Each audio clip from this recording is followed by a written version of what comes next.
In the world of global advertising, I think there are very few kind of travel guides. There are lots of questions about planning and management, creativity and operation, and they're largely, frankly, unanswered. I think within that context, Johnnie Walker and the fall and rise of this brand truly is an exceptional case history, a rare case history, which goes a long way, I think, to illuminating the path towards what it takes to be effective on a global stage.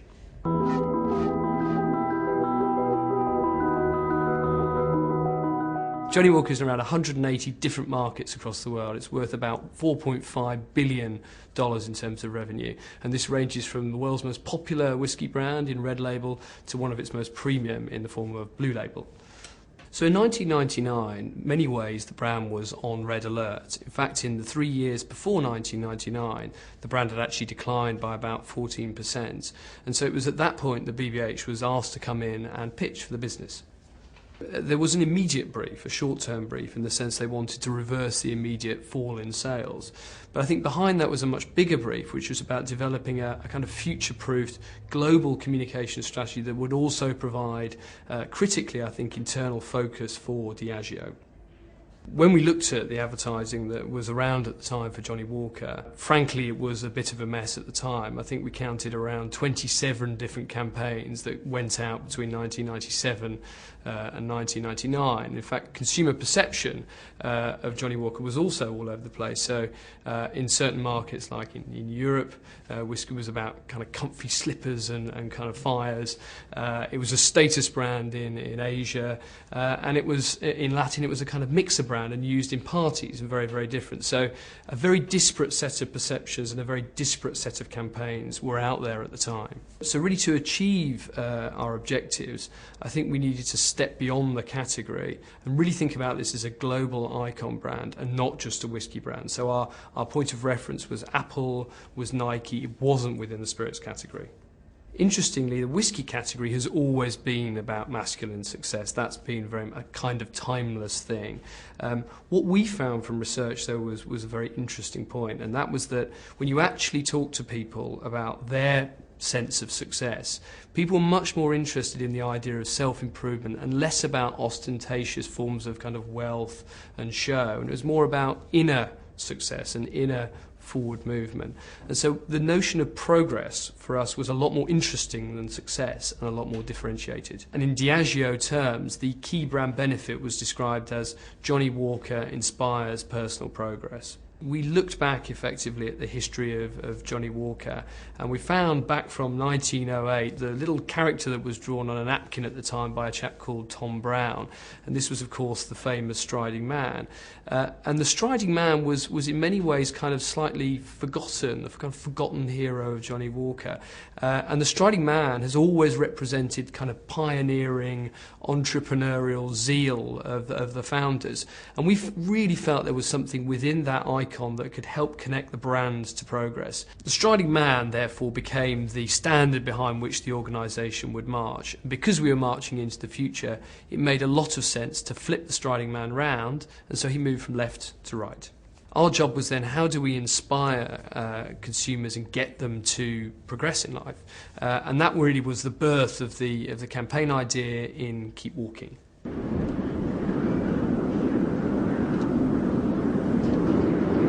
Over the last 8 years, the Keep Walking campaign has run in over 120 markets in a whole variety of different media, from television advertising, print advertising, websites, internal awards, even a fund that was set up at the time. And interestingly, between 2000 and 2007, the brand spent around £800 million on media. And that was actually quite a low level when compared to other global brands in the category and elsewhere. Stage one, when we launched the campaign, was very much a singular campaign. So we went out with one television campaign, and that focused on different walks, if you like. There was the walk of Harvey Keitel, suffering from stage fright, Baggio, who missed the famous penalty for Italy. And so we did that in television, and in print we focused on lionising, if you like, the striding man, and showing the striding man as he overcomes a whole series of obstacles on his path to progress, whether it's a banana skin or a maze or whatever.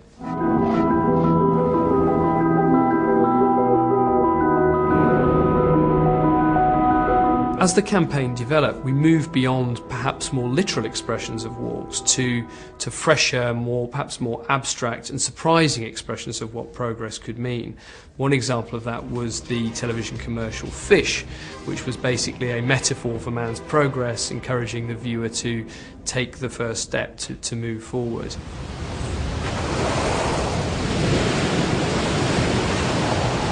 Second example of that was the android film, where an android talked to you, mankind, and suggested it wasn't he, but it was you that represented the future. I can achieve immortality by not wearing out. You can achieve immortality simply by doing one great thing. So stage one was very much about keeping control and having a singular voice for the campaign. Stage two was then about taking that idea and flexing it across different markets and adapting it to different business needs.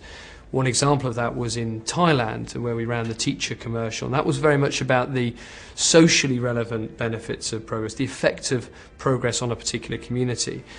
We had a different take in China, so we used Keep Walking to celebrate Chinese New Year, and that was very much about a nation celebrating the power of Keep Walking. So we adapted the message for different business tasks in different markets.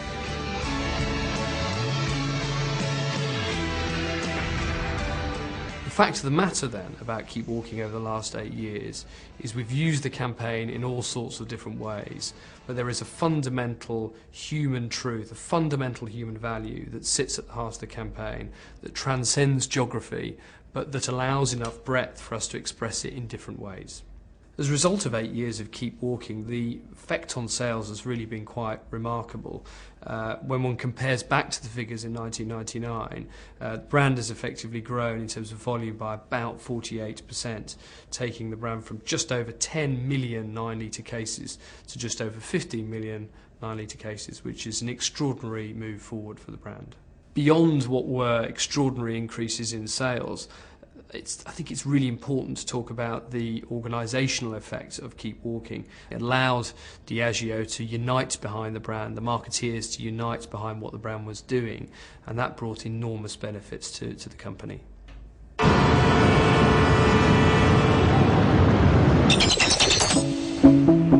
We can be sure that the advertising played an enormous role in the success of the brand because the advertising worked as we'd intended. I think the second factor within that is we looked at a comparison between markets that ran Keep Walking and markets that didn't, and there is a significant difference between the two there. And I think thirdly, we eliminated other factors that could have contributed to the success of the brand. Our communications model for Johnnie Walker was very simple, and we had 3 key measures. The first was fame, the second was resonance, and the third was adoption. In terms of the brand fame, interestingly by 2005, the brand fame rating was already indicating that we were at least as famous or more famous than brands like Nike and Apple. It was interesting doing pre-testing of creative work too around the world because it was very clear to us that this campaign also deeply resonated with consumers. And there were all sorts of fascinating anecdotes around Keep Walking.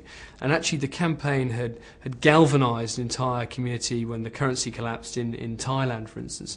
This was even a kind of source of national pride in places like Brazil and places like China. So the anecdotes were fascinating around how this campaign had really connected with people. You know you've really become a successful icon brand when you see cultures and societies around the world actually adopting Keep Walking politically in Greece and in Lebanon, and actually people even tattooing Keep Walking onto their bodies. You can compare the success of the Keep Walking campaign by looking at those markets that invested and spent more money on the campaign and those that spent less. And interestingly, in the case of the former, sales went up by around 4.2%, and in the case of the latter, they went down by 1.1%. The Keep Walking campaign generated in total around $2.2 billion of incremental sales revenue, a huge amount. And when you compare that against the amount that was invested in media, that translated into a return on investment of about 3 to 1.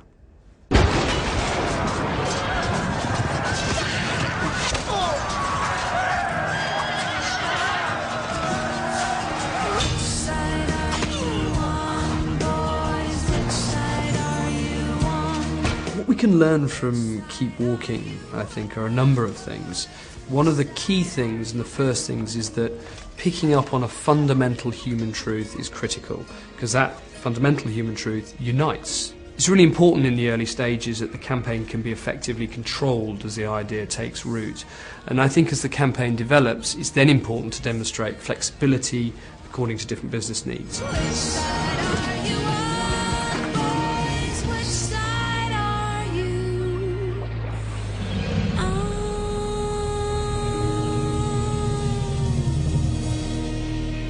For Diageo, patience has been a really important and profitable quality. The idea shows no sign of fatiguing, and I think its finest hour is still to come.